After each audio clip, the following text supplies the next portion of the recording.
My name is Rachel, and I need to tell someone about what happened in my childhood home because I've kept this buried for almost 10 years now, and it's eating me alive. Growing up, I was the kind of kid who was scared of everything.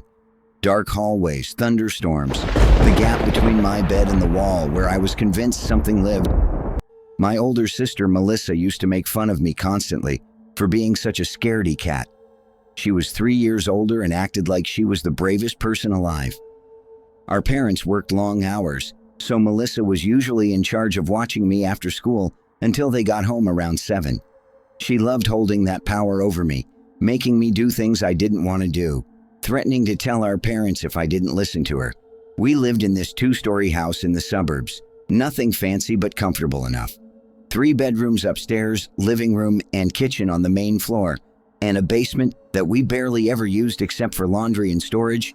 This basement wasn't finished like some of my friends' basements were.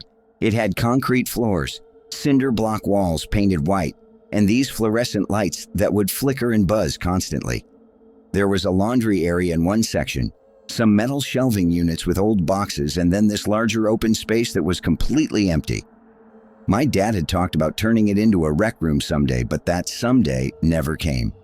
I hated that basement from the moment we moved into that house when I was 6.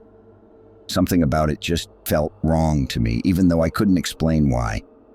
The air down there always felt heavier somehow, colder than it should be even in summer, and it was too quiet. Like, you know how most rooms have some kind of ambient noise, even if it's just the sound of air moving or pipes creaking?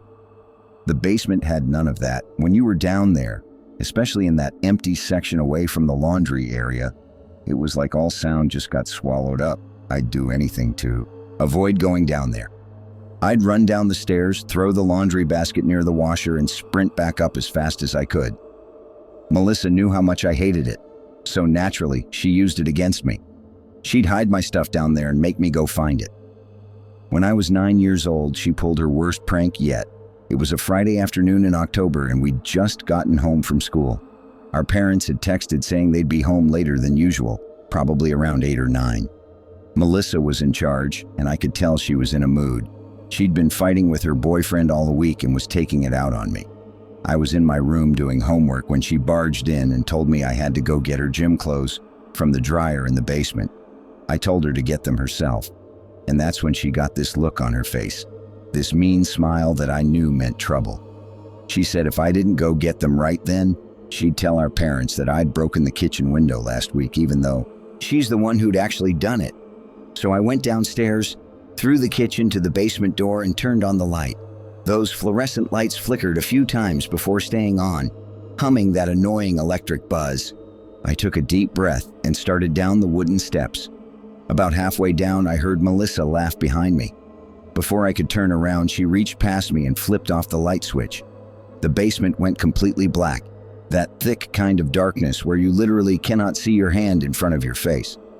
I screamed for her to turn it back on, but instead I heard the basement door slam shut, and then the distinct sound of the lock clicking.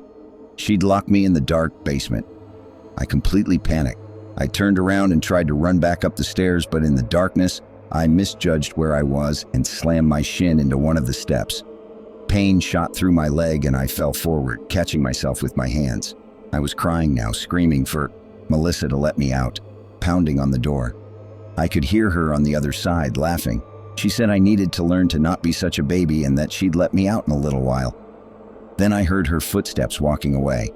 I don't know how long I sat there on those stairs crying and yelling. Eventually, my eyes adjusted slightly to the darkness. There was a tiny bit of light coming from under the door and from one small window well on the far side of the basement, enough that I could make out vague shapes. My leg was throbbing where I'd hit it, and I was getting cold. I remembered there was an old blanket down in the laundry area, so I carefully made my way down the rest of the stairs, keeping one hand on the wall. The basement felt different, in complete darkness. That heavy, cold feeling was more intense, and the silence was even more oppressive. Every tiny sound I made seemed amplified. I made it to the laundry area and found the blanket on top of the dryer. I grabbed it and was about to head back to the stairs when I heard something that made my blood turn to ice. Footsteps, coming from the empty section of the basement. Not my footsteps. someone else's. They were slow and deliberate, and they were getting closer. I froze completely, holding my breath, listening so hard my ears hurt. The footsteps continued. Step, pause, step, pause, coming toward me from the darkness. I wanted to scream, to run, but my body wouldn't move. Terror had locked me in place. The footsteps got closer and closer until they sounded like they were just a few feet away from me, and then they stopped. I stood there in the dark, too terrified to move or make a sound, waiting for something to happen. Then I heard breathing. Not my breathing, someone else's. It was right in front of me, so close I should have been able to feel breath on my face, but all I felt was that cold, heavy air. If you've ever been so scared that your brain just shuts down and instinct takes over, you know what happened next. Something inside me snapped and I screamed louder than I've ever screamed in my life. I dropped the blanket and ran blindly toward where I thought the stairs were. I crashed into the metal shelving unit, knocking boxes everywhere, but I didn't stop. I felt my way along the wall until I found the stairs and ran up them, slamming into the door so hard it shook in its frame. I pounded on it and screamed for Melissa, for anyone to please let me out. The door flew open and light flooded in. Melissa was standing there looking annoyed and was about to say something snarky when she saw my face. I must have looked completely traumatized because her expression changed immediately. I pushed past her and ran straight up to my bedroom, locked the door and hid in my closet. Melissa came up and knocked on my door, asking what happened, saying she was sorry.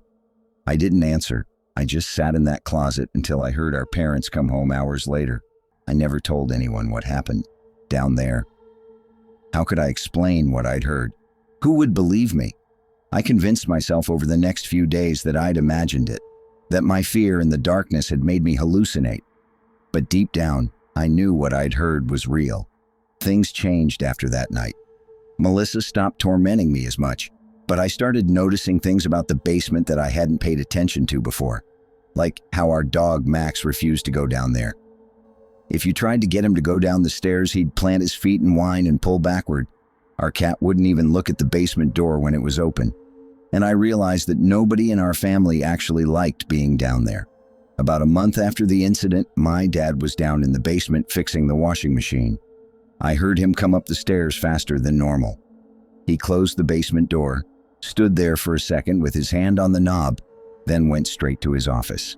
I peeked in later and he was on his computer searching something. I caught glimpses of words like house history and previous owners. He never mentioned what he'd been looking for. We lived in that house for 3 more years.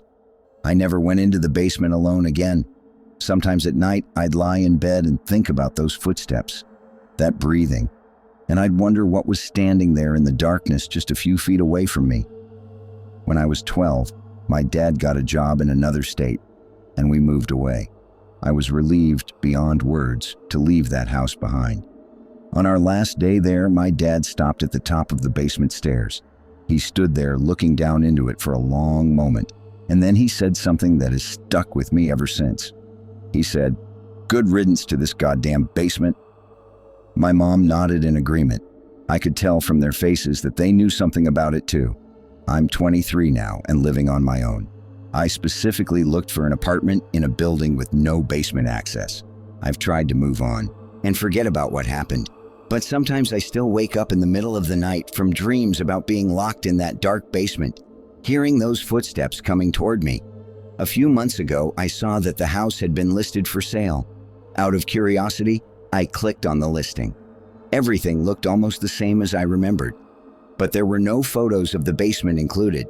Every other room had multiple photos, but not one of the basement.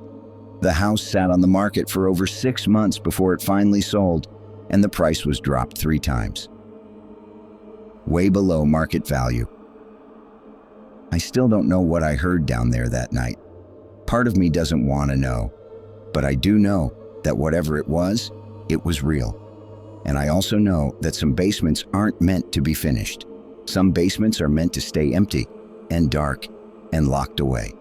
Drop a comment if you've ever experienced something in your childhood home that you still can't explain, because I'd really like to know I'm not the only one.